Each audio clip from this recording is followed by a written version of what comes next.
नमस्कार, मैं हूं अक्षता और आप देख रहे हैं बिजनेस बुलेटिन बिजनेस एज। आज बात करेंगे सेविंग्स अकाउंट पर आए आरबीआई के एक अहम निर्देश की। दरअसल आरबीआई ने तमाम बैंकों को यह निर्देश दिया है कि 6 महीने की जगह हर 3 महीने में या उससे कम अवधि में ब्याज दी जाए ग्राहकों को। जाहिर सी बात है कि इसका पूरा लाभ ग्राहकों को ही मिलने वाला है। फिलहाल देखिए एक खास रिपोर्ट। भारतीय रिजर्व बैंक ने करोड़ों बचत खाता धारकों के हित में निर्देश देते हुए बैंकों से कहा है कि वो बचत खातों में प्रत्येक तिमाही या इससे भी कम अवधि में ब्याज का भुगतान करें। वर्तमान में बैंकों के बचत खाते में प्रत्येक 6 माही ब्याज का भुगतान होता है। हालांकि बचत खाते में 1 अप्रैल 2010 से प्रतिदिन के हिसाब से ब्याज की गणना होती है। सार्वजनिक क्षेत्र के बैंक जहां बचत खाता जमा पर 4% की दर से ब्याज का भुगतान करते हैं, वहीं निजी क्षेत्र के बैंक 6% तक ब्याज की पेशकश करते हैं। विश्लेषकों के अनुसार जितनी कम अवधि होगी उतना ही जमा रखने वालों को फायदा होगा। बैंकों को ग्राहकों को ज्यादा राशि देनी होगी। वहीं एक अनुमान के अनुसार बचत खाते में कम अवधि में ब्याज भुगतान करने से बैंकों पर 500 करोड़ रुपए का बोझ पड़ सकता है। इससे पहले बैंक बचत खाते पर 3.5% की दर से ब्याज देते थे। खैर, मौजूदा फैसले के बाद ग्राहकों के दोनों हाथ में लड्डू हैं। अशिता आनंद, नक्षत्र न्यूज, रांची। तो सेविंग्स अकाउंट हर कोई खोलना चाहता है, लेकिन इसे खोलते वक्त कुछ बातों का ध्यान रखना चाहिए। इस पर कुछ नजर डाल लेते हैं। तो सही बैंक का चुनाव बेहद जरूरी हो जाता है। सहूलियत का पैमाना भी देखकर आप चयन कर सकते हैं बैंक का। आज के बदलते युग में और जहां पर टेक्नोलॉजी सबसे सर्वोपरि है, उसमें टेक्नोलॉजी फ्रेंडली होना बेहद जरूरी है आपके बैंक का। उत्पाद की विशेषता की समीक्षा करना, यानी जो भी आप पॉलिसी ले रहे हैं उसे तमाम तरीकों से जांच लेना, समझ लेना जरूरी है। शुल्कों की जानकारी रखना भी बेहद जरूरी है ताकि आप समझ सकें कि आपको उससे कितना फायदा या नुकसान होगा। बैंक के टारगेट ग्रुप पर विचार करना भी काफी जरूरी हो जाता है कई बार।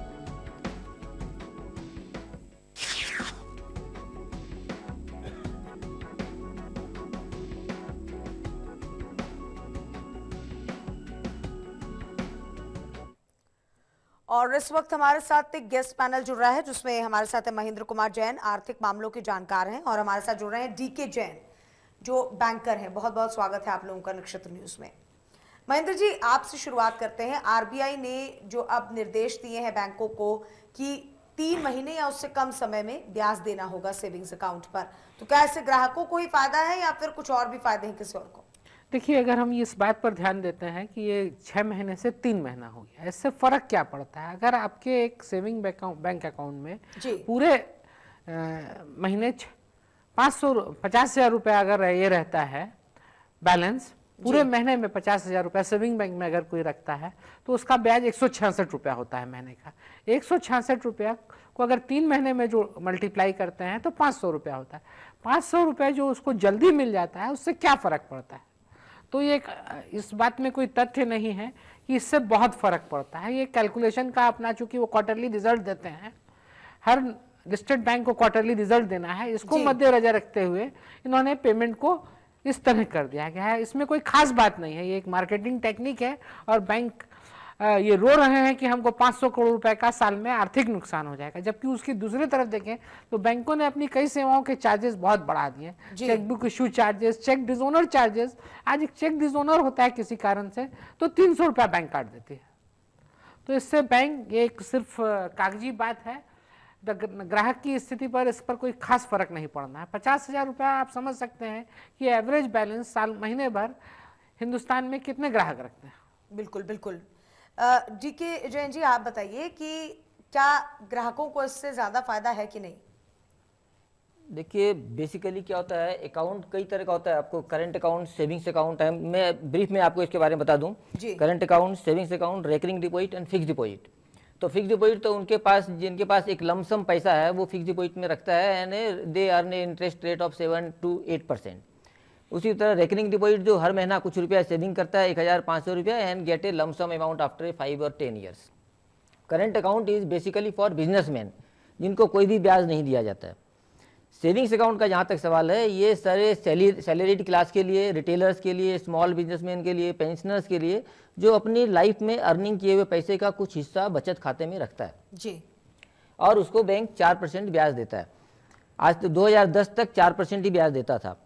2011 में RBI deregulated rate of interest on savings deposit also, and they gave freedom to each individual bank to decide their own fixed rate of interest on savings deposit.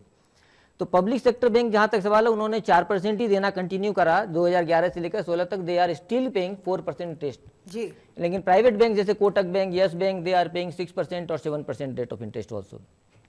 अब आप पब्लिक सेक्टर बैंक का जो पहले half yearly interval पर देता था, daily basis पर interest calculate होता है एंड हाफ ईयरली बेसिस पर इनका इंटरेस्ट का पेमेंट होता है।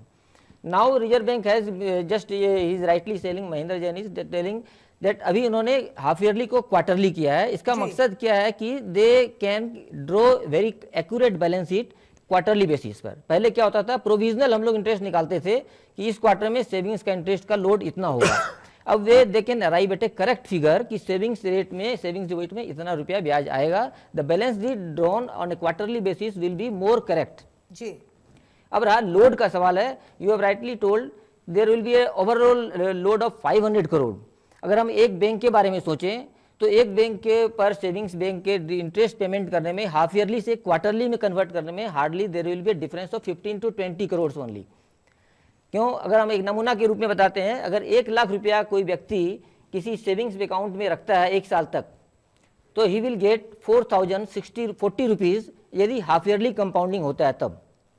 और यदि इसी हाफ ईयरली को क्वार्टरली कंपाउंडिंग कर देते हैं, then same customer will get 4070 rupees, 60 rupees. Means 1 lakh रुपया साल भर रखने से, हाफ ईयरली से क्वार्टरली कन्वर्ट करने से he will be gaining only 20 rupees जी। और on the contrary, if we look towards the banking side, there will be a burden of 20 crore rupees on a deposit corpus of 1 lakh crore rupees जी। तो न bank को ज्यादा बोझ पड़ने वाला है और न कस्टमर को ज्यादा आमदनी होने वाला है। ये बैलेंस शीट को ध्यान में रखते हुए सिंक्रोनाइज करने के लिए कि quarterly balance sheet to the more towards correct हो जी। महेंद्र जी, बैंकिंग सेक्टर की हालत वैसे भी अभी बहुत ज्यादा अच्छी नहीं है, एनपीए का लोड भी बढ़ता चला जा रहा है। अब ये एक तरह का वित्तीय बोझ आ गया है इस पर। देखिए, अगर आप कस्टमर की तरह से देखिए तो उनको 16 रुपया ब्याज का फर्क पड़ रहा है जी। 20 रुपए, 1 लाख रुपया साल भर रखें तो क्या आप इसको बोझ समझते हैं? जहाँ तक कि एनपीए मेरे हिसाब से कोई बोझ नहीं है, जबकि उन्होंने चेकबुक इशू चार्जेस लगा दिए हैं। चेक रिटर्न चार्जेस जो पहले 50 रुपए लगते थे वो 250 रुपए कर दिए हैं। हर तरह के चार्जों में एग्जॉर्बिडेंट वृद्धि हो गई है। एसएमएस चार्जेस, अगर आप एसएमएस मंगाते हैं उसका चार्ज है, हर तरह का चार्ज वो रोज नया चार्ज लगा रहे हैं जो उनकी कमाई को बढ़ा रहा है। अगर हम एनपीए को हटा दें, इंटरेस्ट को हटा दें, तो उनकी जो अदर इनकम्स है वो बढ़ रही है। तो ये कहीं से भी ऐसा नहीं है कि इससे कोई फर्क पड़ने वाला है। रहा बात एनपीए की, तो एनपीए के लिए सबसे ज्यादा जिम्मेदार कौन है? बैंक अधिकारी जी। वो कहने को बोलते हैं कि हम प्री इंस्पेक्शन करते हैं, पोस्ट इंस्पेक्शन करते हैं, मॉनिटरिंग करते हैं, लेकिन एक मिला जुला खेल है ये, जिसमें हर आदमी का अपना कट है। कट चाहे वो प्रमोशन के रूप में हो, चाहे वो एक अच्छी पोस्टिंग के रूप में हो, या जो भी कारण हो सकते हैं। आप समझ सकते हैं कि कोई भी आदमी गलत चीज को क्यों और कैसे एक्सेप्ट करता है, चाहे वो ऊपरी दबाव में हो। तो इसके लिए साधारण आम जनता कहीं भी जिम्मेवार नहीं है। दानेंद्र जी, प्राइवेट और पब्लिक दोनों सेक्टर्स में हमेशा से कंपटीशन रहा है। आपने खुद ही इस बात का जिक्र किया कि जो पब्लिक बैंक है वो भी 4% ब्याज देते हैं, बाकी जो प्राइवेट हैं वो 6 से 7% तक दे देते हैं। तो जाहिर सी बात है कि प्राइवेट सेक्टर की तरफ ही लोग अट्रैक्ट होते होंगे। बिल्कुल सही कहा आपने। होता क्या है, private and public sector bank के अप्रोच में हेवन एंड हेल का अंतर है। प्राइवेट बैंक जो एम्प्लॉइज है, जो प्रोमोटर्स है, they are working purely to earn profit.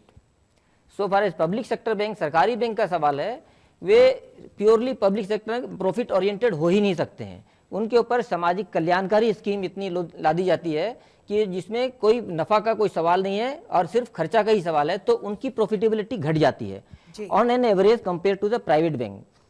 Private bank का दूसरा क्या है, उसका अपना लेंडिंग अप्रोच अलग है। तो आप देखते होंगे कि प्राइवेट बैंक का जो एनपीए रेशियो है compare to public sector bank is far less. जहां पब्लिक सेक्टर बैंक का एनपीए 10% की ओर पहुंच रहा है, प्राइवेट सेक्टर का NPA, gross NPA is only remaining up to 2% और 3%। तो जब एनपीए कम है तो प्राइवेट बैंक की प्रॉफिटेबिलिटी ज़्यादा है, प्रॉफिटेबिलिटी ज़्यादा है तो पेइंग कैपेसिटी ज़्यादा है, इसीलिए दे आर पेइंग 6 और 7%। और पब्लिक सेक्टर बैंक का लॉस मेकिंग हो रहा है ब्रांचेस, उन्हें प्रॉफिट इंटरेस्ट अर्न नहीं हो रहा है लेंडिंग पर, जब इंटरेस्ट अर्न नहीं हो सकता है तो उनके पेइंग कैपेसिटी घट जाती है जी। तो इसी को ध्यान में रखते हुए अब सरकार को ये सोचना चाहिए कि हम इनके प्रॉफिट को कैसे बढ़ाएं। लेकिन ये देखा जा रहा है कि सरकारी बैंक के प्रॉफिट को घटाने का ही प्रयास हो रहा है। एक और तो सरकार ने जब प्रॉफिट इनके पास कैपिटल इन्फ्यूजन की पब्लिक सेक्टर बैंक की डिमांड आती है तो वो कैपिटल इन्फ्यूज करने की पोजीशन में नहीं है। देन लास्ट मंथ में हमारे फाइनेंस मिनिस्टर ने कहा कि भाई आपको हम कैपिटल इन्फ्यूजन तो 25,000 करोड़ करेंगे and but you don't give dividend to me, तो you can save 50 to 70,000 crore in that way and capitalise it. तो एक और तो आप बोल रहे हैं कि बैंक का प्रॉफिट को बढ़ाने का इसके होना चाहिए और आप इधर 500 करोड़ का और लोड डाल दे रहे हैं जिसे कहते हैं to add fuel to fire.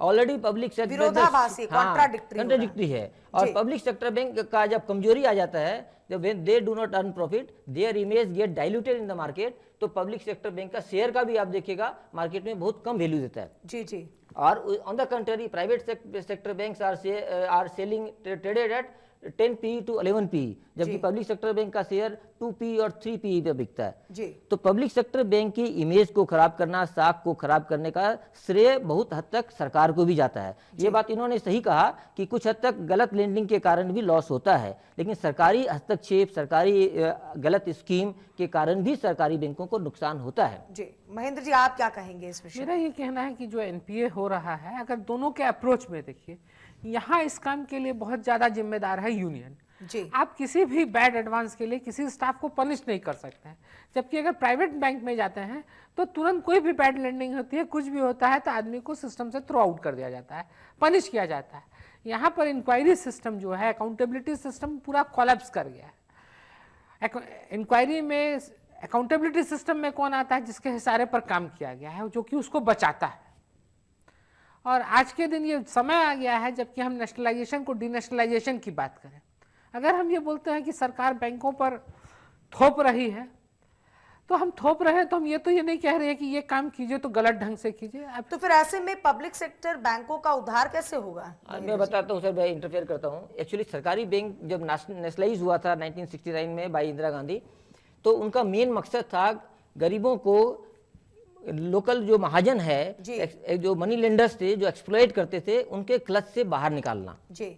तो इंदिरा गांधी का बहुत वेल थॉट प्रोसेस था कि हम सरकारी बैंक के द्वारा गरीबों को जब ऋण मुहैया कराएंगे तो उनको इनका शोषण उनका बंद हो जाएगा जी जी। लेकिन ग्रेजुअली 1901 में जब रिफॉर्मेशन मेजर हम लोग स्टार्ट किए भारतीय सरकार ने, तो उन्होंने फिर बैंकिंग को फ्रीडम दे दिया and they again started putting focus on profit making. तो जो हम सोशल वेलफेयर से स्टार्ट किए सरकारी बैंकों को और देन प्रॉफिट का फिर थोपन हो गया, तो अब now they are neither earning profit nor they are wholeheartedly engaged in social welfare scheme जी। तो पब्लिक सेक्टर बैंक का तो हरास हो रहा है सरकार के ढुलमुल रवैये के कारण। Sometimes they say to earn profit, sometimes they say to involve totally in public social welfare scheme. यहाँ में जबकि सरकारी प्राइवेट बैंक में they have monopoly, they have their own decision what to do, what not to do.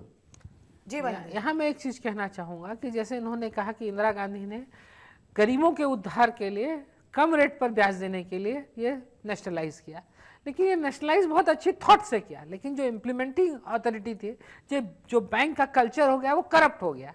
आप किसी भी गांव में जाके देखिए, किसी भी गवर्नमेंट स्पॉन्सर स्कीम में देखिए, जिस तरह सरकारी संस्थाओं में विकास के काम में कमीशन खोरी हो गई है, बैंक पूरी तरह कमीशन खोरी के चुंगल में आ गए हैं जी।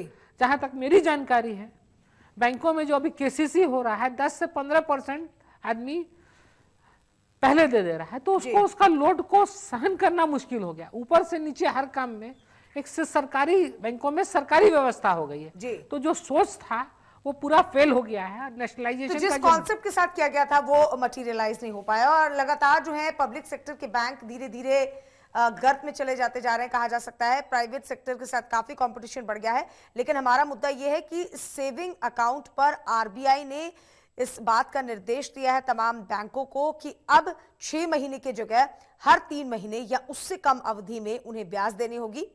जिस तरह से ऊपरी सतह पर लग रहा है कि फायदा ग्राहकों को होगा, ग्राहकों को फायदा होगा लेकिन बहुत ज्यादा नहीं, और बैंकों पर जो बोझ पड़ने की बात है वो भी बहुत ज्यादा नहीं पड़ेगा। फिलहाल यहाँ रुक रहे एक छोटे से ब्रेक के लिए, ब्रेक के उस पर जानेंगे कि सेविंग के और क्या क्या विकल्प हो सकते हैं।